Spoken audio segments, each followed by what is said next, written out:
আপনার কাছে মনে হতে পারে এটা কোনো ঢাকা শহর, না ভাই ঢাকা শহর নয়, প্রবাস। আপনার আমার স্বপ্নের প্রবাস। এই যে ব্যাডগুলো দেখছেন না, এক একটা ব্যাডের দাম 5 থেকে 5.5 লক্ষ টাকা। 5 থেকে 5.5 লক্ষ টাকা খরচ করে এসে এই মানুষগুলো এভাবেই রাস্তায় ঘুমাচ্ছে, শুধুমাত্র দালালের প্রলোভন, মিথ্যা আশ্বাস আর প্রতারণার কারণে। এমন হাজারো প্রবাসী আছে যারা মানবত জীবন যাপন করছে শুধুমাত্র দালালের মিথ্যা প্রলোভন আর প্রতারণার কারণে।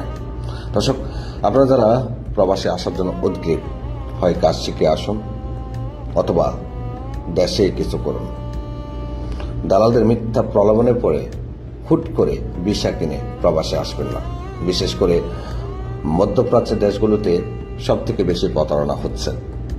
আপনি একটু খেয়াল করুন, আপনি যেখানেই যাবেন সেখানেই বাংলাদেশিদেরকে অসহায় অবস্থায় দেখবেন, অথচ বিশ্বের বিভিন্ন দেশে বহু দেশের মানুষ বসবাস করে, তারা কিন্তু কাজ পায়। এর একটাই কারণ, তাদের দেশ থেকে তারা সিস্টেমেটিক ভাবে আসে, আর আমাদের দেশ থেকে অনিয়ন্ত্রিতভাবে প্রবাসী কর্মী পাঠায় বিদায় আজকে আমাদের এই দুরবস্থা, আজকে আমাদেরকে কষ্টে থাকতে হচ্ছে।